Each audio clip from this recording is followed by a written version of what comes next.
the team have got to be involved in everything, because they're going to be the ones doing the nitty gritty. You might think, oh, it's grazing, but if it doesn't light them up and get them excited when you're in a pitch, they're out.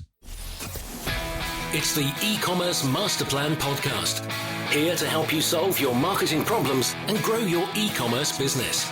Cutting through the hype to bring you inspiration and advice from the e-commerce sector and beyond. Here's your host, Chloe Thomas.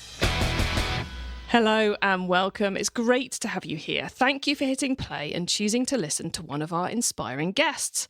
Now, before we get to today's guest, I just want to say that we all here at eCommerce Masterplan get so much joy when we see you guys, the listeners, raving about us on social or in lists or in blogs. So we like to repay that joy by giving you a little shout out here on the podcast. So huge thanks to Brittany J for saying on LinkedIn that our show is one of 3 secret weapon podcasts that the savviest of marketers and e-commerce store owners are tuning into. Thank you so much for that recommendation, Brittany J. We really, really appreciate it. And most importantly, thank you for listening. Now, in this episode, I'm chatting to another listener. I'm chatting to an amazing CRM specialist. Her most recent role has been at Ted Baker, the fashion business, and it ended 2 weeks before they went into administration. So we're not going to be talking about that. Rather, we're going to be talking about the CRM strategy she was working on with them and CRM improvements and how to go about doing that in your business. At the time of recording, Nicky's available for temp and permanent roles. I can't guarantee she'll still be available by the time this goes live, and certainly not by the time this has been live for a few days. So if you're interested in getting her in your business on a temp or a perm role, then get in contact with her quickly. Details at the end of the episode or on the show notes page on the website. So what are we actually talking about? We are talking about how to build a great CRM-based retention strategy into your business. Nicky will be sharing her process for doing this. We'll be talking about audits. We'll be talking about SMS. We'll talk about negotiation, how to reduce the price of your CRM activity. And we'll be talking about how you go about building the team to deliver on all of this too. So yeah, get ready for lots around email, database, data capture, other marketing channels, loads of great stuff. Nicky really, really knows her stuff. So please make sure you listen to the episode so you don't miss out on her top tips either, which are brilliant, and my own take on this episode. If your tech stack is becoming a bottleneck to growth, it's time to replatform, and you should check out Shopline. Shopline is the modern commerce platform that's disrupting Europe as one of Asia's leading e-commerce platforms. Whether your bottleneck is setting up more sales channels like social commerce or expanding to new markets globally, Shopline takes care of everything from store setups, checkouts and payments to logistics and more. With single-click migration and out-of-the-box tools, they're there to help. The best part about it, you don't need to pay until your site is live. Here in the UK, they power brands like In The Style and Everything £5, whilst in Asia, they're the platform of choice for huge brands like Lego and Muji. If you want to scale, it's time to book your free trial or have a chat with one of the Shopline team. Find out what Shopline could do for you via ecmp.info/Shopline. That's ecmp.info/SHOPLINE. What lies at the heart of your profitability? Making the right decisions about your inventory. Jeannie is here to help you start making better inventory decisions fast, with smart reports that anyone can understand, so you avoid the pain of stockouts, overstocks, and dead stock. Jeannie offers fast-growing Shopify brands intuitive inventory management that doesn't break the bank, and which you can get set up in minutes rather than weeks. Intuitively track, analyse, plan and order inventory with one platform. Join brands like OneWith, Just Wears and Tent Sweat by taking advantage of this special deal for eCommerce Masterplan listeners. Get 30% off for the first 2 months by going to ecmp.info/Jeannie.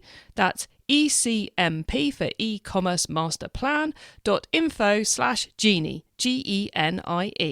So ecmp.info/Jeannie to get your inventory in order. And now to introduce our special guest. Nicky Lomax is a superstar CRM leader, most recently spending 4.5 months at global fashion retailer Ted Baker as head of CRM to build and train the new team, fix the CRM tech stack and database, launch SMS, cut costs, and put in place a killer strategy for 2024. Hello, Nicky. Hello, Chloe. Thank you very much for having me. It's very exciting. It's awesome to have you on. You have so much experience in this space, and retention is such a hot topic at the moment that it's really cool to have you here. So thanks so much for giving up your time to do this. Before we get into all that juicy stuff, though, how did you end up in the wonderful world of e-commerce? Yeah, so I suppose I've come into it maybe not the traditional route. So I suppose I started my career as a media buyer planner turned data planner and specialist. And then from there, the last 4 years, I've really pivoted those data skills into becoming an e-commerce expert. Yeah, so I was at data agency More2 for over 11 years, where I headed up their media planning and data department. And then I've started going it alone ever since. And when you say media buying and media planning, we're talking Facebook ads? Are we talking magazine coverage? What sort of media were you involved with organising? It was predominantly direct mail, so a lot of third-party data planning with the likes of Experian, Abacus, and so on. But we also did work with other offlines, so inserts, press buying, outdoor, lots of store launches, door drops, and we did do some performance as well, but it wasn't really the greatest share of what we did. Got you. So all those kind of traditional acquisition channels, I suppose we could call them. Yeah, and it was all mainly for fast-growing retailers. Got you. Okay. So now you're kind of covering the whole remit and doing this in-house for brands. I guess before again we get into the detail on all of that, what's it like doing interim contracts? Because you've achieved so much in 4.5 months, just 4.5 months at Ted Baker. It must be quite mad having to get in and make impact so quickly. It is a bit, and I think it's something I've learned and developed, and probably still keep evolving over, wherever I go next. And it's really I think developing that contractor mentality, which I have definitely evolved and adapted and, keep learning, I'm sure, from each contract I've got. But I think probably especially the one at Ted Baker where I made the most impact was, you've got to go in quite quickly, identify what needs fixing, fix it, how you're going to fix it, and then what else needs doing, apart from, those immediate kind of firefighting tasks that need doing. But, in terms of cons, you have your downtime. You go in, you've got to keep proving yourself, which can be a little bit stressful, but you've got to keep doing that and I guess prove your worth and your value. If it's the right timing and what you want to do is having the contract renewed, but potentially not. And yeah, but then also you've got these times between jobs. So that can be kind of equally good or not. You have all that time at home to do all the stuff that maybe you never had to do between the jobs. I always think it's like a grass is always greener scenario. Like once you've done some contract roles or some temp roles, it's like, oh, the temp roles are really fun. I get to play in a whole new sandpit. But when you're in them, it's like, oh, but it'd be really nice to be here for 2 years. Yes. And it's totally grass is always greener. Yeah, it's like being supplier side or client side. I know a lot of people kind of migrate between the two because it's like that's good, but that's not good, but that's good, but that's not good. Yeah, I mean, like the flexibility has been really great. I think with your young family, young children, and last year we decided to knock the back of our house off and then our roof. It's been quite good to be a bit more flexible and to be able to, be in lots of places and tons of decisions and planning and budgeting, which is generally what I spend all my time doing and quite like it, and project managing. Yes, it's worked quite well doing contracting, but actually, there's kids are both at school and things now. It's a bit like, is this the right thing now for kind of the next part of my life? Maybe something a little bit more longer term might be better. Very cool. Okay, let's get into the juicy details now. A lot of brands are kind of refocused. It feels like we're going to look back on 2024 and go, that's the year everyone started caring about retention.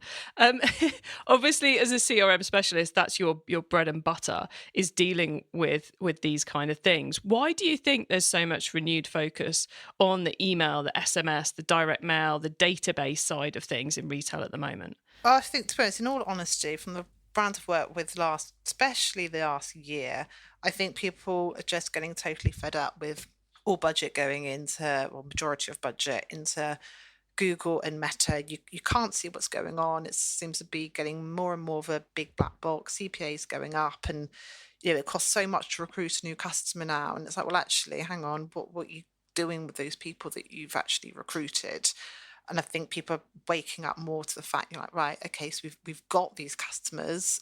Hang on a minute, let's not keep buying more. Let's retain, invest, and keep them. Think about loyalty, VIPs, why people haven't bought for a while, and how you're going to do that. So then diversifying your channels of recruitment. So obviously, email, definitely, but SMS, growing that. What's the best format of having SMS and launching it? And then, not forgetting direct mail. There's nothing better, getting into the homes directly and people holding something and keeping it. So on the SMS front, I feel like supplier side, as an industry, we've talked a lot about SMS. Everyone's saying, oh, it's a huge channel, it's a huge channel, it's a huge channel. But here in the UK especially, I think we're lagging behind the US in terms of implementation. And a lot of brands are still really nervous or ignoring it.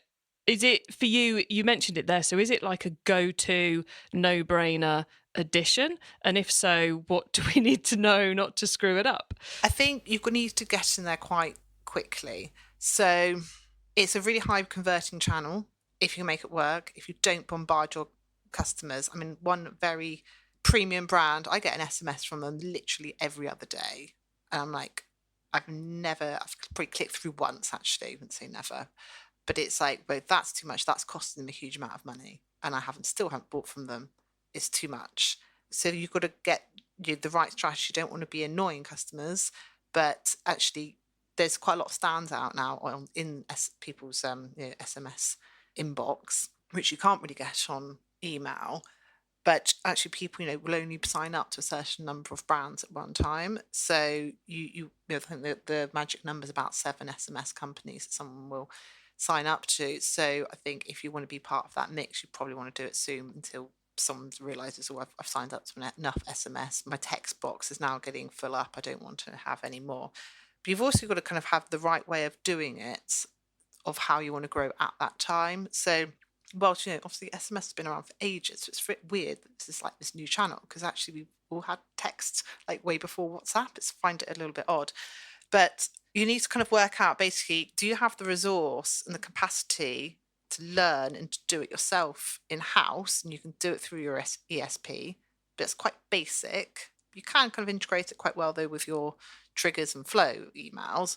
Or do you need to work with a partner, which you can kind of lean on to learn, upskill the team, using it essentially as a bit of a training thing? And maybe you do that for your first year and then review how it's doing. Might be a little bit more expensive, but actually if no one in the team has ever done it before, I think you really consider hard about having an external specialist. That's what they do all day, every day, rather than going, oh yeah, I know SMS, I can do it myself. It's clearly the time is now. I think that's fascinating. There's only 7 brands people are signing up to. Totally makes it something you want to be getting into before your competition does. So yeah, love that insight. Okay, so taking a slight step back from that, Nicky, you've just done a project of building a whole CRM strategy. Where does that start? Does it start with a promo calendar? Does it start with a list of automations you want to build? Or do we have to kind of go even further back and start doing audits? For anyone listening who wants to kind of like take their CRM driven marketing channels by the horns, shake them up and make them work this year, what have they got to get in place? I would go a bit further back. I think it's right back to basics. And actually, what are your data touch points? And are they working as they should be? Because it's quite amazing from brands I've worked with the last couple of years, how much actually that integration's then not all set up as you think. So I would go back and literally do an order, sign up, right, pop up, is that going through? Can I sign up on the footer of the website? Do an order, can I buy at checkout? Am I opting people in properly at checkout? Is that data actually going now through into my database? Can I segment and see, what channel is going to be working the best? And then, what happened after my purchase? Maybe I have stores. Is that data now coming through as well? What's happening on those transactional emails, follow-ups, welcome nursery programs? Are they up to date? Do they have this season's images on them? It's quite amazing of people I've worked with, life's diceful triggers, and you've got last season's like image and stock on there. It's like, keep it relevant. Oh, I've found so many times as a consumer, as someone advising brands, as my own nosiness going, and to be fair, in my own business, exactly the same things where you go, oh, I totally forgot that sign up existed. I wonder what it does. Or even like you sign up and then you don't get anything. It's like, and you've such a missed opportunity. And it's like, wow, okay. So then it's like, okay, doing that audit, I think, as a first step is just vital, because then you can very quickly identify going, okay, right, well, I signed up through that and I did that, but I haven't got anything. And where am I in the database? Do I even appear in the database? It's definitely one I know I've done similar processes for people. They've gone, what? There isn't a sign up in the footer. There was. Yeah. Because you suddenly realise that stuff's missing too. Or actually, you've got one in the footer, but it doesn't go anywhere. Yes. That's amazing how much often that happens. It's like, we thought it worked. No, it's still integrating with your old ESP that no longer exists. So we've got this kind of like checking all the systems are working. Is there also a chance we're going to discover that actually we don't have some of the tech in place? So does a tech stack audit come into this too? Yes. So you've got to then work out what you want to do. So, starting off with your strategy, where you are at the moment, what reporting, what insight you've got, what segmentation, and then is your tech stack able to deliver that? Then thinking about your team as well. So is your team set up to be able to deliver that? How expert are they? How have they had the right training? Even if they got trained up, is it still going to actually deliver really what you want to do, at ease? If you've, CRM teams at the moment, I think they're pretty tight, the budgets are low. So you've got to work out, is this seamless? Are they spending ages, just doing some like HTML coding, and like what the team actually up to? How long is it taking them to build an email? Is it taking them long? It basically comes down to two things, like anyone's workload. Is it a training thing that needs addressing, or actually it's not been done in the right way? So it's the processing, like, okay, well, is it because they're having a fight, with the creative team and can't get the right images and copying? There's a whole big back and forth going there, or actually the actual building and getting the data and translations, like, is all that just really, really clunky? So working out, you've got the right partners to provide what you need to do. Well, before we hit the record button, you mentioned about the importance of negotiation within the skill set of a good CRM person, which I was like, what? Really? So I have to ask you about that now. Why is negotiation such an important part of this whole process of improving the CRM piece? Because it's not our customers we're negotiating with it. So who are we negotiating with and why? It's a really interesting one. I tell you what, it's kind of come to light quite recently. I suppose I'm in between roles and on the hunt for my next gig. Negotiation never appears on any CRM job specs. It's like, where is negotiation?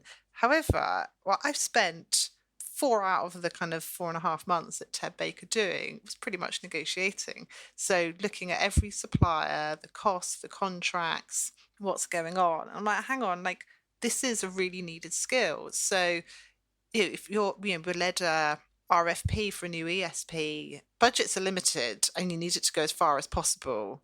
So every supplier and every kind of penny and every pound that you've got on that budget needs to go as far as possible. So every supplier you're working with, you've got to negotiate with that supplier to get the most value as possible.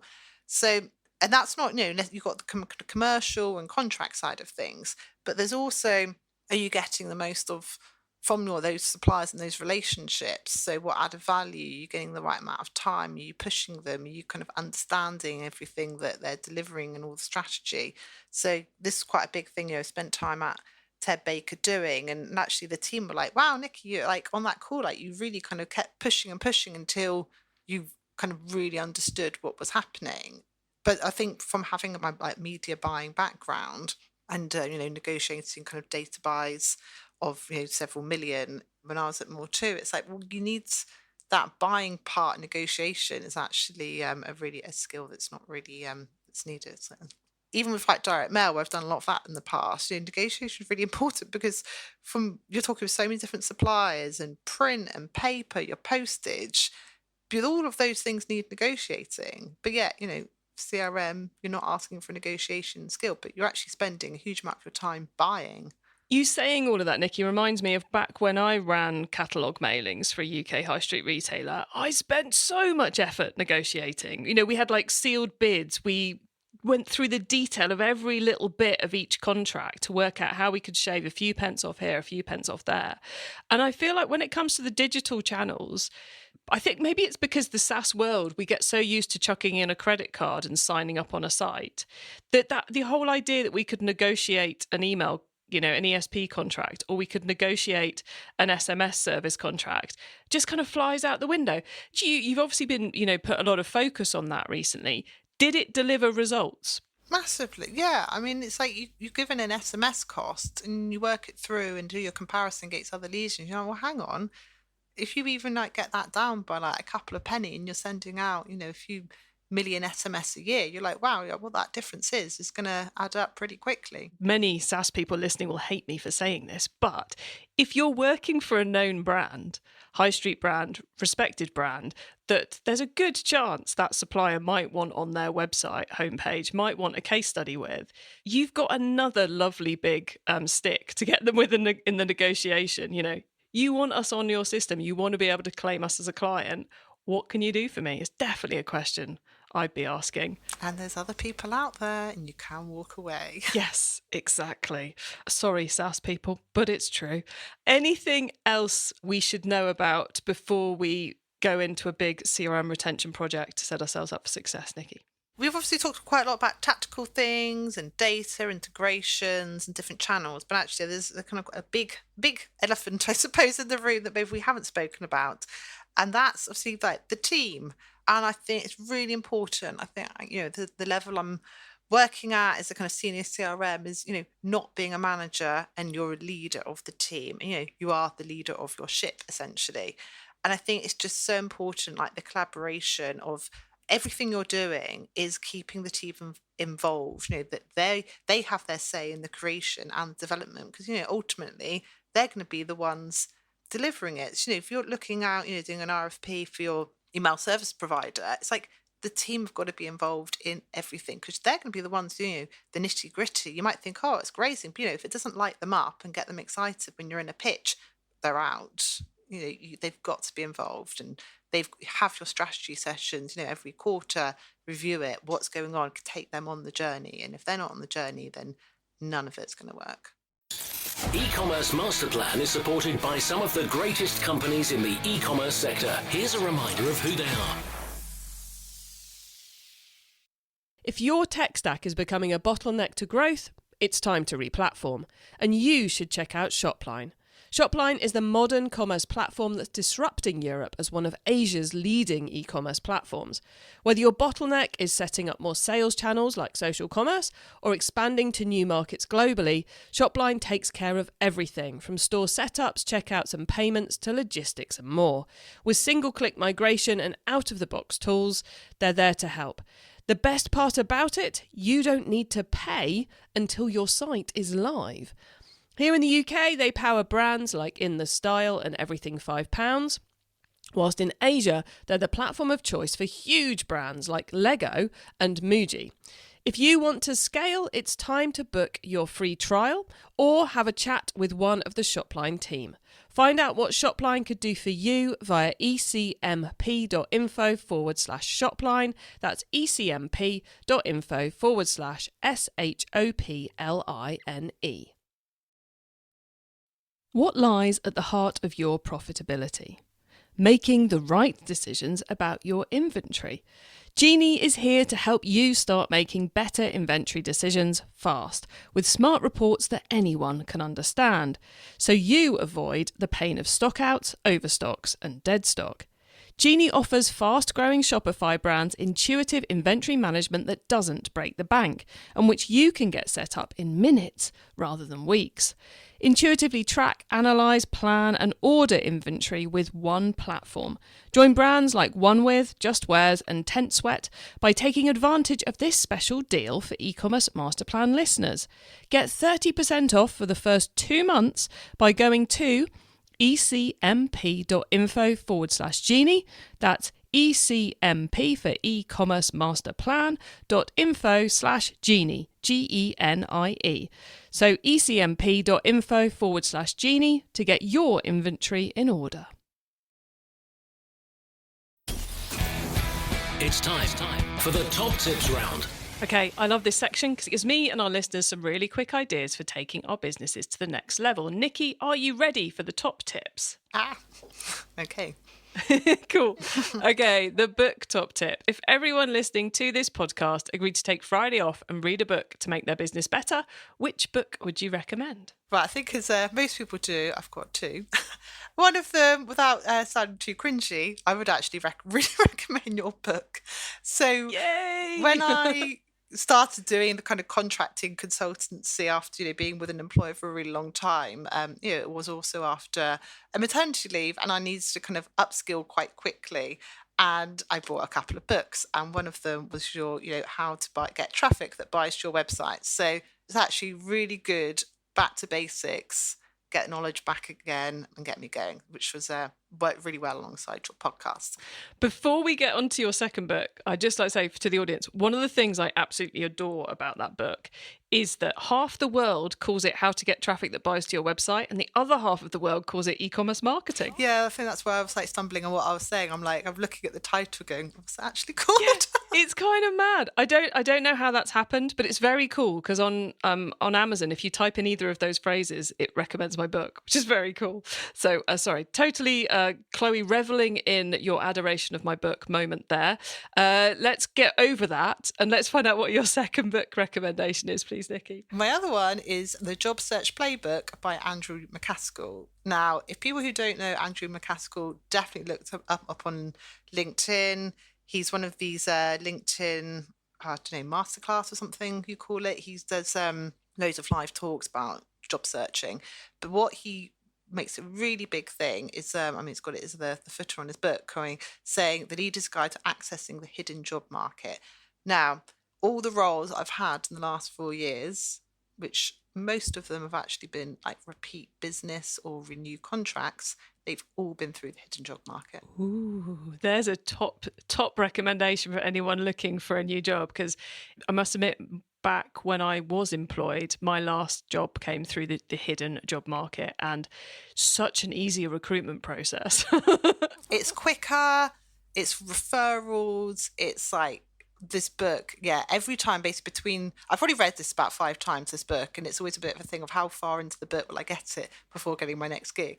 But it's just full of tips of how to work your network and how to access that hidden job market, and it's really, really powerful. Nice. I love that. And a lucky talisman as well, clearly. Will I get to the end before I find a job? The traffic top tip, Nicky. Which marketing method do you either prize above all others or think doesn't get the press it deserves?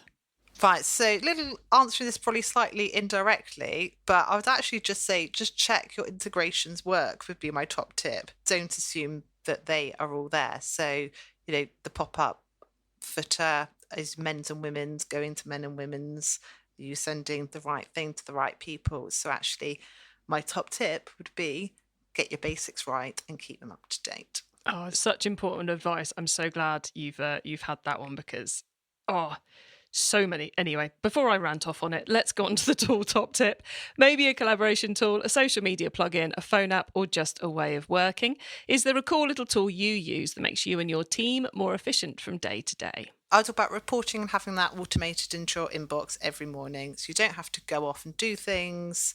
It's just there. Come in, have your GA, have your emails. It's right, you know what's working and then you know what to do.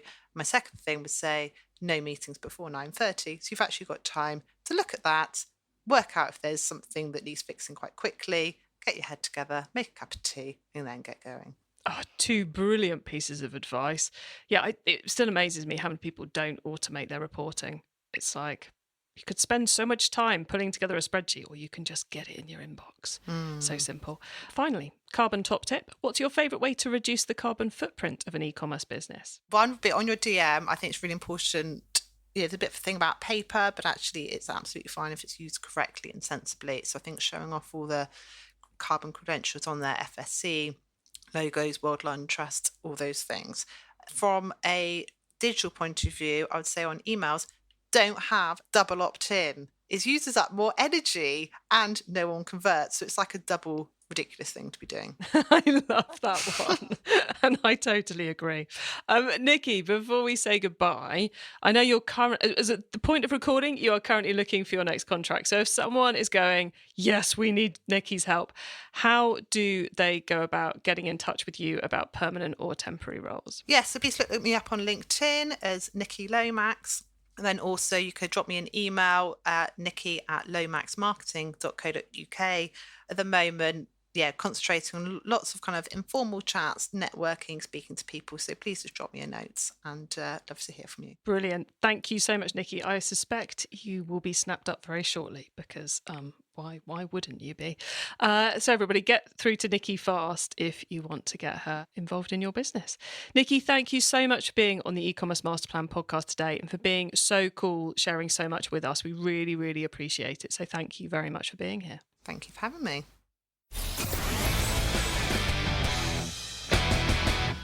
Loads of brilliant insight there from Nicky around how to go about improving your customer retention. And as with any project in e-commerce, you don't start with the tactical stuff. You start by looking at what you've already got. Then you work out how you can improve that.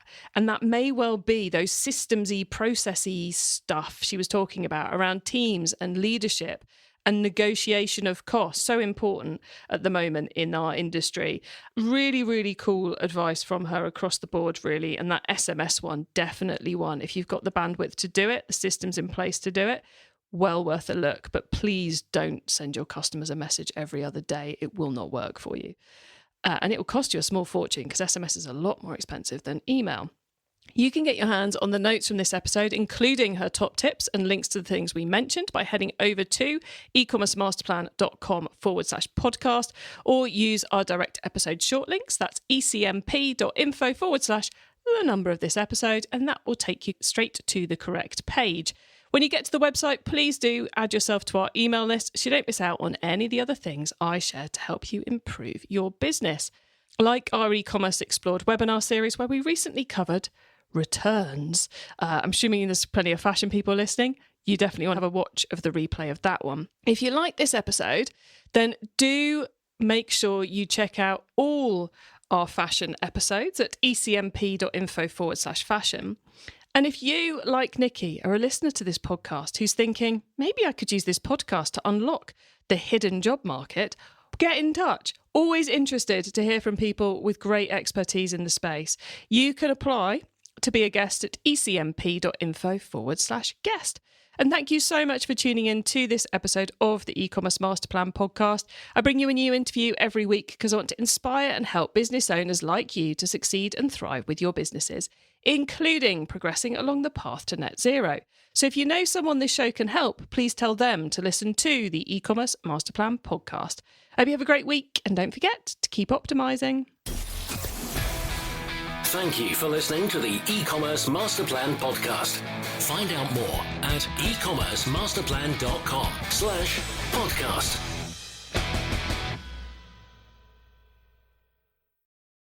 If your tech stack is becoming a bottleneck to growth, it's time to replatform, and you should check out Shopline.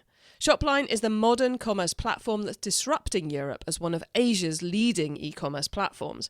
Whether your bottleneck is setting up more sales channels like social commerce or expanding to new markets globally, Shopline takes care of everything from store setups, checkouts and payments to logistics and more. With single-click migration and out-of-the-box tools, they're there to help. The best part about it, you don't need to pay until your site is live. Here in the UK, they power brands like In The Style and Everything £5, whilst in Asia, they're the platform of choice for huge brands like Lego and Muji. If you want to scale, it's time to book your free trial or have a chat with one of the Shopline team. Find out what Shopline could do for you via ecmp.info/Shopline. That's ecmp.info/SHOPLINE.